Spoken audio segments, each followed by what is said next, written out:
Good morning students. मैं गायत्री तंवर। पिछले BSc part third के हाइड्रोस्टैटिक्स के टॉपिक सेंटर ऑफ प्रेशर के बारे में बात कर रहे थे। पिछले वीडियोस में हमने बात कर चुके हैं दाब केंद्र क्या होता है, दाब केंद्र कैसे ज्ञात करते हैं और इससे रिलेटेड कुछ प्रमेय, इम्पोर्टेंट प्रमेय और कुछ मानक आकृतियों के दाब केंद्र कैसे निकाले जाते हैं उसके बारे में हम चर्चा कर चुके हैं। अब इस वीडियो में हम बात करेंगे संयुक्त क्षेत्र का दाब केंद्र कैसे निकाला जाता है और समतल पृष्ठ के शेष क्षेत्र पर दाब केंद्र कैसे ज्ञात करते हैं। तो सबसे पहले हम बात करते हैं संयुक्त क्षेत्र का दाब केंद्र।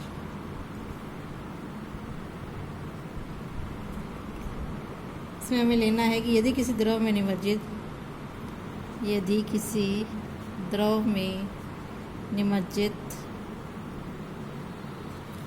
समतल क्षेत्र के दो भागों पर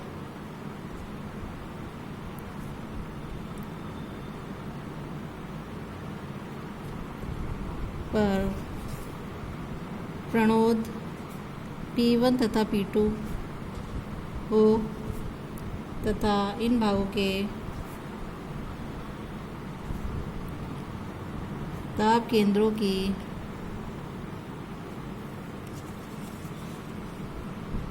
मुक्त पृष्ठ से गहराइयाँ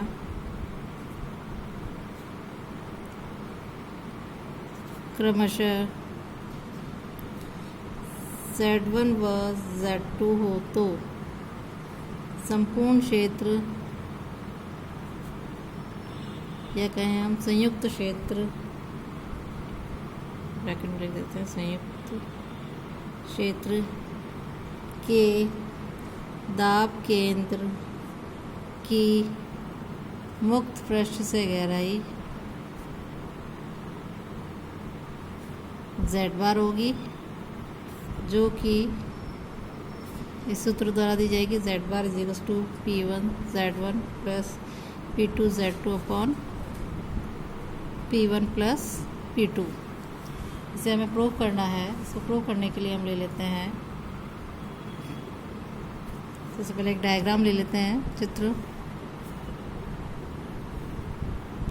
कि किसी द्रव में निमज्जित है एक समतल क्षेत्र ले लिया हमने।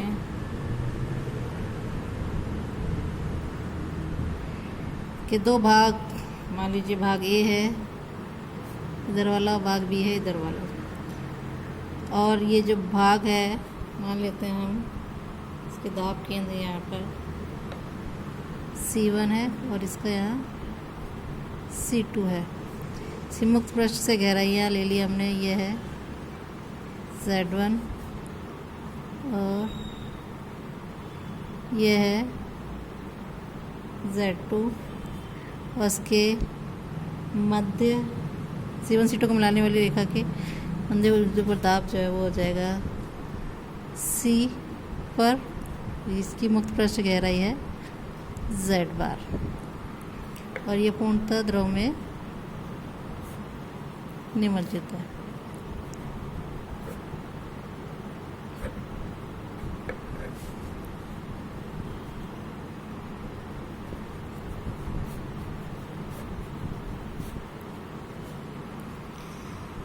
ऐसे ही हम लिख लेते हैं कि माना कि एक समतल क्षेत्र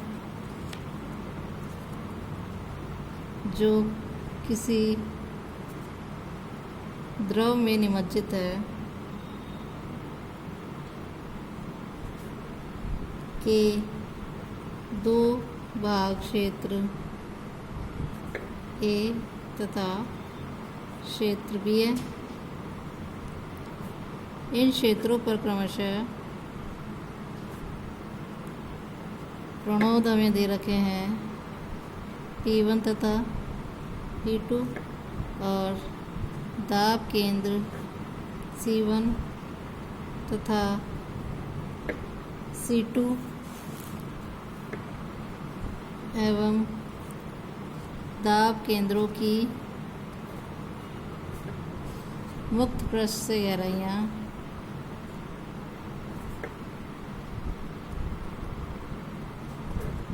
Z1 व Z2 है। अतः संपूर्ण क्षेत्र पर कुल प्रणोद जो होगा वो इन क्षेत्र के दोनों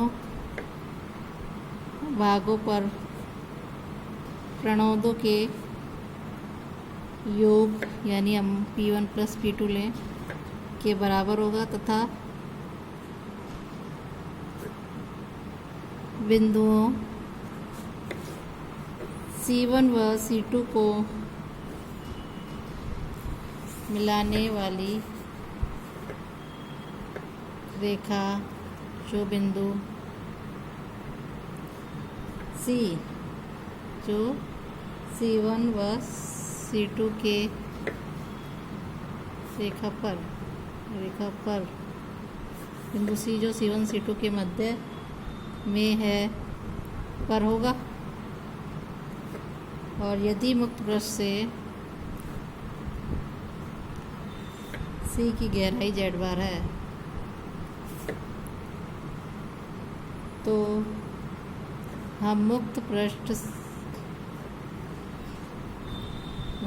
है Z1 Z2 के परितागुण ले लेंगे। हो जाएगा हमारे पास P1 plus P2 into Z बार बराबर P1 Z1 plus P2 Z2। Z बार की वैल्यू निकाली तो हो जाएगा P1 Z1 plus P2 Z2 upon P1 plus P2। यही हमें निकालना था। यानी किसी समतल के दो से अधिक भागों के लिए भी व्यापकता इसका जनरलाइजेशन कर सकते हैं। इसका भी आगे कंटिन्यू। अब हम बात करेंगे, ये तो था हमारा संयुक्त क्षेत्र का दाब केंद्र। अब हम बात करेंगे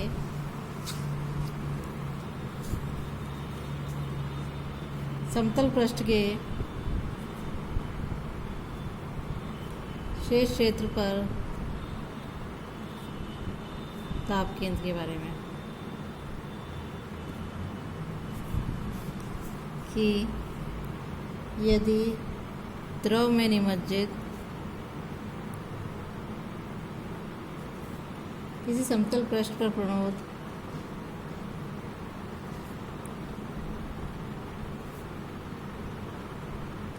P1 तथा इस पृष्ठ के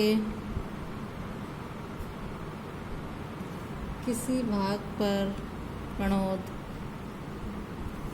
P2 जो कि मुक्त पृष्ठ से क्रमशः Z1 तथा Z2 गहराइयों पर क्रियाशील हो तो समतल पृष्ठ के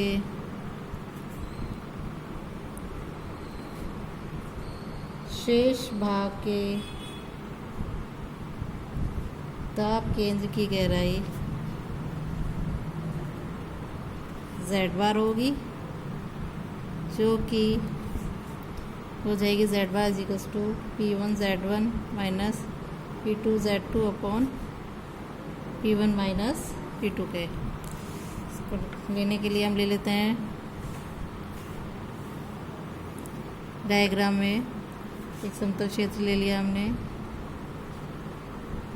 इसका कुछ शेष भाग ले लिया, ये A है, इसका शेष भाग इधर B है। इसका मुक्त पृष्ठ से गहराई शेष भाग के प्रणोद की C2 पर है और वह है Z2। यहाँ इसकी है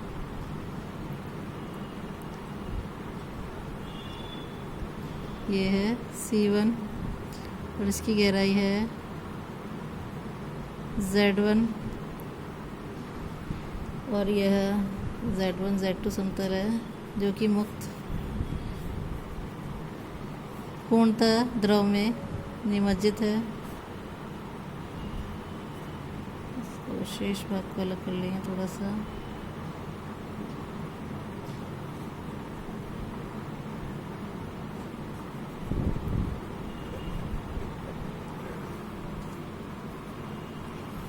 इसको लिख लेते हैं हम। माना कि एक समतल क्षेत्र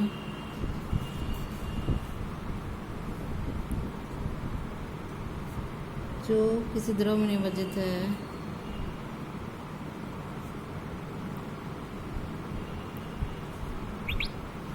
का एक भाग क्षेत्र भी अलग कर दिया है, जिस पर प्रणोद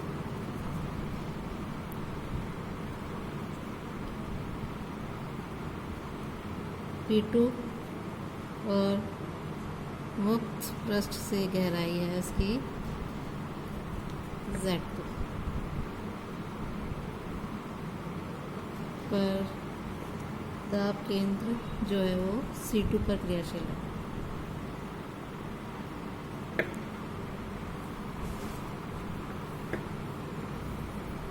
यदि P1 संपूर्ण पृष्ठ का प्रणोद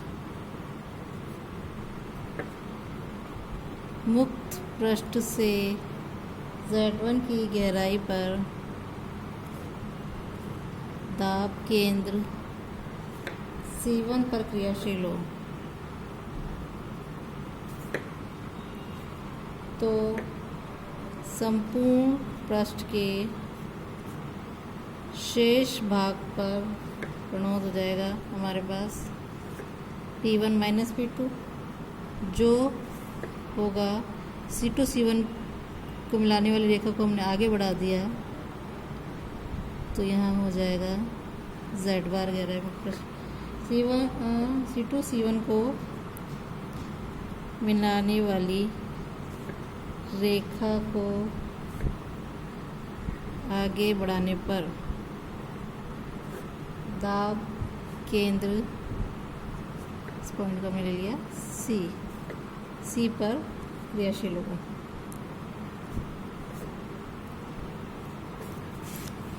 अब पुनः यदि हम दाब केंद्र C की मुक्त पृष्ठ से गहराई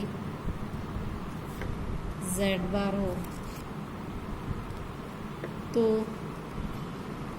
मुक्त पृष्ठ जो है हमारा Z1 Z2 के परिता आघूर्ण ले लिया हमने, तो ये हो जाएगा P1 minus P2 Z bar is equal to P1 Z1 minus P2 Z2। Z bar निकाला तो हमारे पास हो जाएगा P1 Z1 minus P2 Z2 upon P1 minus P2।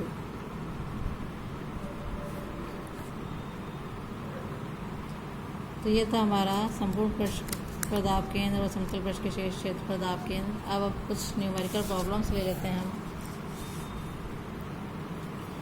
प्रश्न है हमारा, एक आयत किसी द्रव में इस प्रकार डूबा है कि उसकी एक भुजा मुक्त पृष्ठ में है। सिद्ध करो कि दाब केंद्र से होकर जाने वाली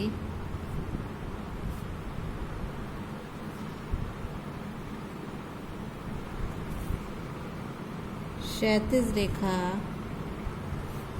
आयत को दो भागों में विभाजित करेगी,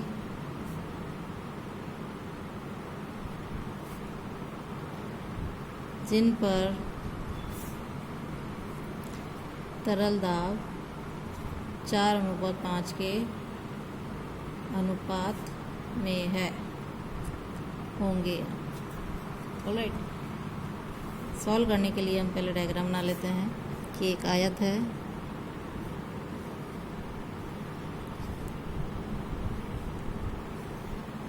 इस प्रकार डिवाइड की क्षैतिज भुजा मुक्त पृष्ठ में है।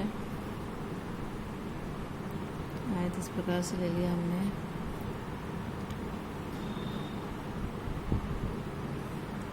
आयत ले लिए A B C D।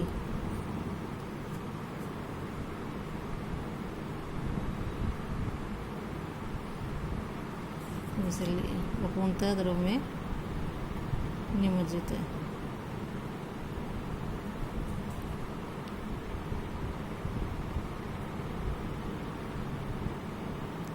ये ऊर्जा ए है, इससे हमने मान ली ए है,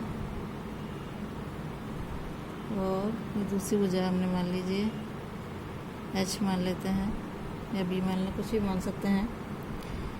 ई एफ जो है हमारे, इसको ई एफ पॉइंट ले लिए, ऊर्जाओं के मध्य बिंदु है यहाँ पर ई और एफ।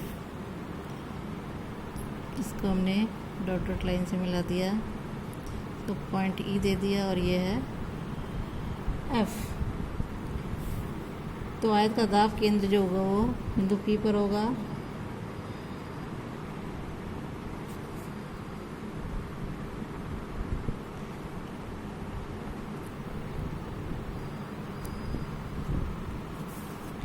अब ले लेते हैं, इसको लिख लेते हैं कि माना कि पी उस निमज्जित आयत ए बी सी डी का दाब केंद्र है, जिसकी एक भुजा हमारे पास है ए बी बराबर ए तथा ए बी बराबर ए मुक्त पृष्ठ में है, तथा दूसरी भुजा है बी सी बराबर एच ले ली। यदि ई और एफ क्रमशः हमने ले लिए भुजाओं ए बी व सी डी के मध्य बिंदु हो, तो स्पष्टतः आयत का जो दाब केंद्र है पी वो ई एफ पर होगा, जानते हैं हम तो। तब हम यहाँ से ले लेंगे जो हमने पिछले वीडियो में समांतर चतुर्भुज के लिए पढ़ा था कि जो उसका दाब केंद्र है, द्रव में निमज्जित समांतर चतुर्भुज का दाब केंद्र जिसकी एक ऊर्जा मुक्त पृष्ठ में है, तो है बराबर होता है 2/3 बी, दूसरी 2/3 इंटू दूसरी भुजा। तो यहाँ से भी हम ले लेते हैं उसी को कि ई पी जो है हमारे पास बराबर होगा 2/3 बी सी, और इसको हमने क्यू आर या पी क्यू कुछ भी ले लेंगे। 2/3 बी सी के बराबर होगा, जो बराबर होगा 2/3 बी सी हमने लिया है एच के। इसको समीकरण एक नाम हमने दे दिया।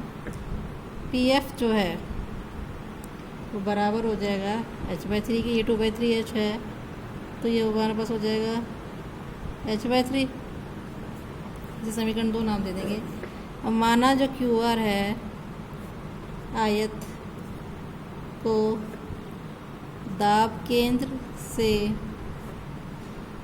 गुजरने वाली विभक्त रेखा है, विभाजित करती है। तो यदि द्रव का नेज भार हो तो आयत ए बी आर क्यू पर प्रणोद हो जाएगा हमारे पास बराबर ए इंटू 2/3 एच इंटू यानी दाब केंद्र एच, ये हो जाएगा 2AH²/9। इसे समीकरण 3 नाम दे दिया। इसी प्रकार आयत क्यू आर सी डी पर प्रणोद हो जाएगा ये dot h/3 2/3 H plus h/6, ये हो जाएगा 5AH²/18। और प्रणोदों यानी तरल दाबों का अभिष्ट अनुपात हम निकाल लेंगे। ये हो जाएगा हमारे पास 2/9 AH² अपॉन 5/18 AH²। सिंप्लीफाई किया तो हमारे पास आ जाएगा 4/5, या हम कहें 4:5। तो इस प्रकार हमें सॉल्व करना था। ये एक और न्यूमेरिकल प्रॉब्लम ले लेते हैं।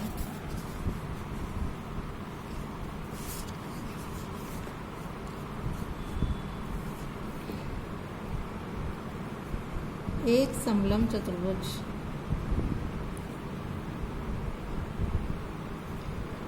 जल में इस प्रकार डुबोया जाता है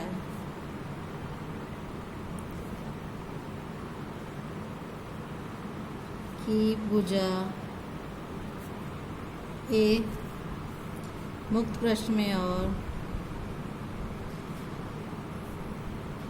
समांतर भुजा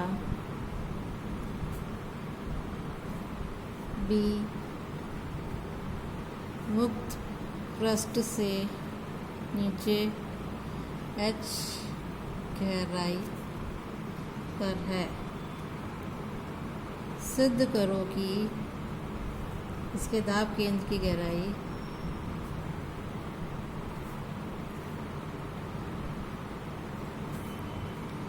a + 3b upon a + 2b into h/2 है। ये हमें प्रूव करना है। सॉल्व करने के लिए हम डायग्राम बना लेते हैं। मुक्त पृष्ठ में हमारी मुक्त पृष्ठ है हमारा, मान लीजिए Z1 Z2, और इसमें समलंब चतुर्भुज इस प्रकार डुबोया है कि ये भुजा जो है हमारी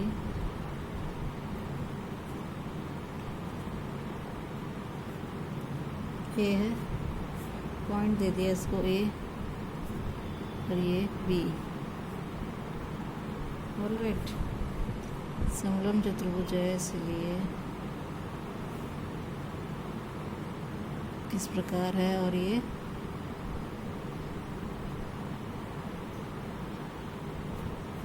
द्रव में निमज्जित है, द्रव में डुबाया गया है। ये बी, ये सी डी हो जाएगा। ये जो डिस्टेंस है हमारे पास h है। अब इसे लिख लेते हैं कि माना हमारे पास ए बी सी डी एक समलंब चतुर्भुज है। समलंब चतुर्भुज जल में इस प्रकार निमज्जित है कि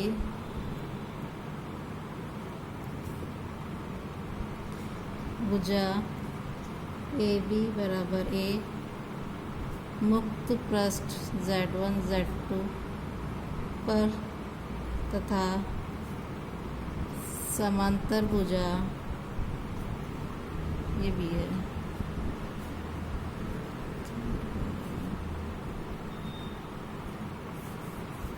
भुजा DC बराबर B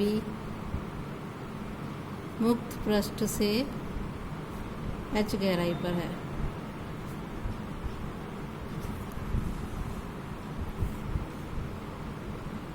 विकर्ण AC को हमने मिला दिया।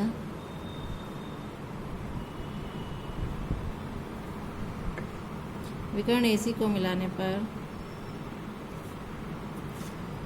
समलंब चतुर्भुज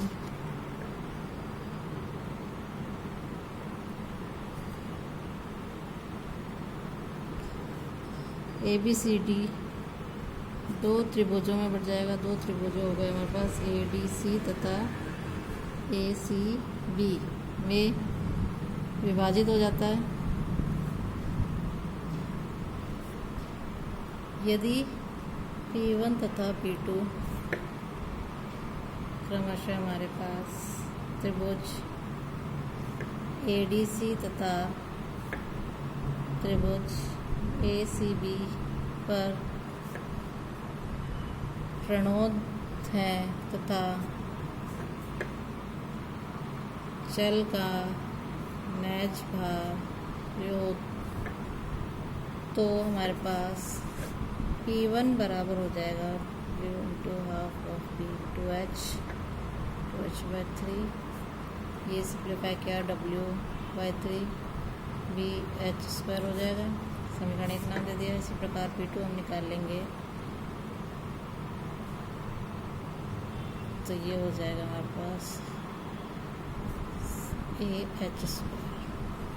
इसे समीकरण 2 नाम दे दिया और पुनः Z1 व Z2 क्रमशः त्रिभुज ADC व त्रिभुज ACB के दाब केंद्रों की गहराइयाँ हो तो जो हमने कल त्रिभुज में पढ़ा था उसी अकॉर्डिंग ले लेंगे कि Z1 बराबर हो जाएगी 3h/4 व Z2 बराबर हो जाएगी h/2। तो Z बार जो है वो हो जाएगा हमारे पास समलंब चतुर्भुज ABCD के दाब केंद्र की मुक्त पृष्ठ से गहराई मानेंगे। वो निकलेगी P1 Z1 plus P2 Z2 upon P1 plus P2। Value put up कर दी हमने, तो ये हो जाएगी